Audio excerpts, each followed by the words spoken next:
Dead air there, Nathan. All right. Little haste dead air. Bienvenue. Good morning, bonjour tout le monde. Je suis Nathan Cullen, député de Skeena-Bulkley Valley. My name is Nathan Cullen. I'm the Member of Parliament from Skeena-Bulkley Valley. I'm joined here on stage by Romeo Saganash from Abitibi, Bay James, Nunavik, EU, and Mr. Martin from Winnipeg Centre, as well as Stephen Staples from Rideau Institute, Dr. Turcotte from the University de Laval, and Laura Lozansky from the CAUT, who will all be making brief comments. Today we've obviously called you together to talk about a document that has been revealed through an access to information request that shows the utter hypocrisy and deplorable actions of the Canadian government with respect to the export and use of asbestos. What I'll be doing is shepherding folks in and out of the mic, and we'll keep it tight so that we can get to some questions. So I'll start off with Pat Martin from Winnipeg Centre. Well, thank you, Nathan.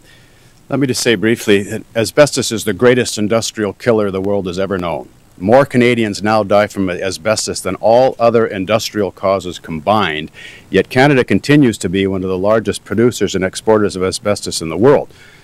Not only that, we're spending millions of dollars subsidizing the industry and promoting the industry and stopping and blocking international efforts to curb its use, such as the Rotterdam Convention. I went to the Rotterdam Convention, the last round. I was there. I witnessed teams of Department of Justice lawyers from Canada actively sabotaging the convention, acting like globe-trotting propagandists for the asbestos industry. The head of the Asbestos Institute, the government-funding lobby group, was a member of the Canadian delegation, but I, as a Canadian Member of Parliament, wasn't allowed any information or to take part in the delegation. I watched them twist arms at donor countries and places where we export asbestos and undermine and sabotage the important work of the Rotterdam Convention. And keep in mind, others will comment on this, the Rotterdam Convention doesn't ban a dangerous product. It only requires informed prior consent to sell it. So all Canada is doing is, by blocking this, is preventing a skull and crossbones to go on that product, warning people to take health and safety protocols. Now, I used to work in the asbestos mines. They were lying to us about the health hazards of asbestos then, and they are lying today because of this irrational, unnatural affinity that Canada has for this Class A carcinogen. It's appalling, it's a disgrace, it's an international shame, and in fact, it gives a big black eye to Canada's Boy Scout image around the world if we're dumping this carcinogen into unsuspecting developing nations. We now know that Health Canada has been advising the Government of Canada to stop this affinity for asbestos and allow asbestos to go on the Rotterdam Convention list, and others will speak to that now. Nathan. Thanks very much. Mr. Sandwich. Bonjour.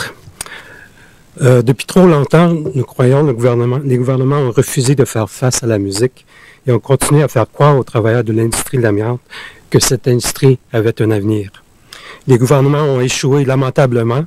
Ils n'ont pas pris leurs responsabilités envers les travailleurs et envers toute une région du Québec. L'amiante n'est pas un secteur économique d'avenir. C'est une industrie qui se meurt et qui a causé et continue de causer la mort de bon nombre de travailleurs ailleurs dans le monde. Je serai toujours un ardent défenseur de l'exploitation durable de nos ressources naturelles. Je ne peux cependant accepter l'hypocrisie de certains décideurs politiques qui, pour des considérations partisanes, refusent de prendre les décisions qui s'imposent. Le gouvernement sait, preuve à l'appui de la part des fonctionnaires de Santé Canada, que l'amiante chrysotile n'est pas sécuritaire. De plus en plus de gens le réalisent. Voici ce que le gouvernement aurait dû et devront faire dans les jours, semaines et années suivantes, mettre en place des programmes de formation et de transition pour les travailleurs, mettre progressivement fin à toute exportation d'amiante, sous quelque forme que ce soit, mettre fin à toutes les subventions visant à faire la promotion de cette industrie et ne plus faire obstruction à la classification de l'amiante comme substance toxique dans la Convention de Rotterdam. C'est le temps d'agir maintenant, car il y a déjà eu trop de victimes de cette industrie. Merci. Merci. Good morning. My name is Steve Staples. I'm the president of the Rideau Institute, and I'm very pleased to present a joint letter today to the Prime Minister, organized by the Canadian Association for Physicians for the Environment, as well as the Rideau Institute, and signed by more than 200 organizations representing all sectors of Canadian society and many international organizations as well, including the Canadian Cancer Society, trade union organizations like the Canadian Association of University Teachers, labor federations inside and outside Quebec, such as the CSN, pointing out that when the Rotterdam Convention, members of that convention meet on June 20th, we are urging Canada to support the listing of chrysotile asbestos as a hazardous substance. As Mr. Martin has pointed out, Canada has been one of the lone voices opposing this and has been blocking efforts to allow countries to have informed consent when they are importing this very carcinogenic material. Supporting our case today as well, we are releasing this memo from internally and from Health Canada that clearly points out it is the position of Health Canada that chrysotile asbestos should be listed. In fact, they say it's HC's preferred position would be to list, as this is consistent with controlled use. Let people know about the substance so that they have the information that they need. There's a growing consensus in Canada that this should be supported and that the Prime Minister should take action and support the listing of chrysotile asbestos in the Rotterdam Convention. Je m'appelle Fernand Turcotte, je suis professeur émérite de santé publique et de médecine préventive à l'Université Laval. Et je suis ici ce matin pour attester qu'au plan scientifique, la question de l'amiante est résolue depuis 50 ans. Il n'existe plus un seul scientifique crédible qui soit désintéressé pour contester cette observation. Et ce refus d'un pays moderne comme le nôtre d'admettre ce que les faits scientifiques ont établi d'une manière qui laisse aucun équivoque nous déshonore en nous confinant à adopter une politique qui est objectivement injuste pour les devoirs que nous devons à nos concitoyens de la planète. L'amiante est une pestilence qui s'abat sur l'humanité et qui est un cadeau à peu près exclusivement fabriqué au Canada. Et il est grand temps que nous changions une politique qui nous déshonore largement devant la communauté scientifique. Merci. Thank you. If there's a message to take away today, it's to say that the world is a very small place than it used to be. And what affects one part of the world is inevitably going to affect the rest of the world. We know that asbestos is dangerous. We've known it for thousands of years. This isn't something new. And in Canada, every day, workers and their families and people just like you are being exposed to asbestos, not just through actively working with the product, but also just being in public buildings like hospitals, universities, schools, government buildings, just walking through those buildings, working in those buildings every day, daycare centers. People and their families and the average citizen is being exposed with the potential for developing an asbestos-related disease. I was reflecting before I came here today on my own work life, and I think back to the days of working in a factory and being a healthcare worker and now being an occupational health and safety staff officer for the last 25 years. I've been exposed almost every day of my working life. And what will that mean for me or anyone else like me? Will I develop a disease? I don't know, because there's no way to know. There's no testing that can do that. The latency is anywhere from 10 to 40 years. By the time I know, it's going to be too late. And will my healthcare provider have the capacity to understand occupational disease and correctly diagnose me? Even if I am correctly diagnosed, what will that mean for me at the end? Nothing, because there's no cure. So those are the things that are really eating at the heart of the Canadian labour movement. And there are moments in time when it's right to do the right thing because it's simply the right thing to do. And this is one of those moments in time. The Canadian Labour Movement, on behalf of Canadian workers and Canadian citizens and workers and citizens in the global economy, asked Prime Minister Harper to ensure that asbestos is listed in the prior informed consent list of the Rotterdam Convention.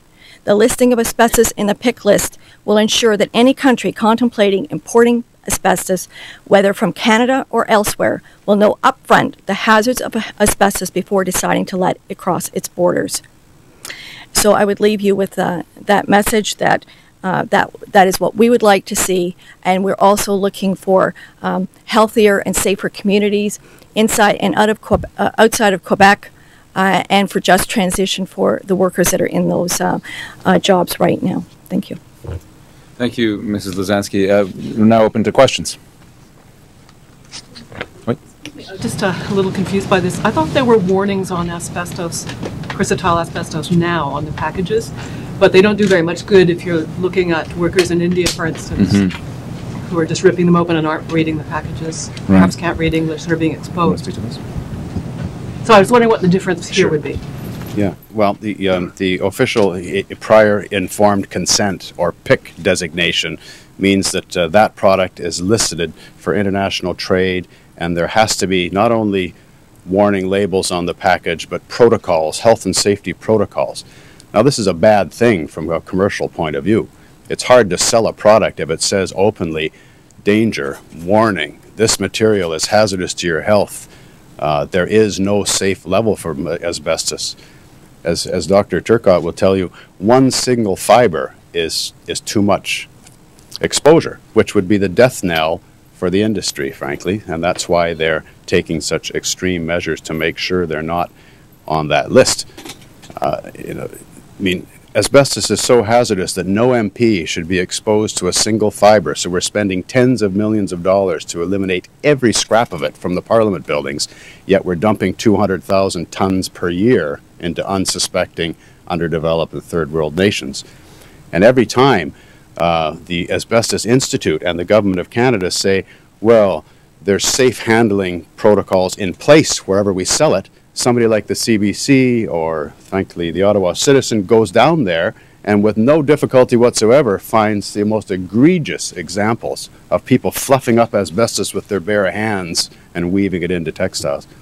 Dr. Turcotte can tell you there is no safe level of asbestos, and as I say, these globe-trotting propagandists, Canada is the #1 cheerleader for the asbestos cartel, and they will go to any extent to sabotage or undermine any efforts to curb its use. I was just wondering, I know it's obviously dangerous if you're exposed to it, if you're working with it, but if it's inside walls, and I realize it is being removed from the Parliament buildings, but what is the danger level there, just walking down those corridors as we all do?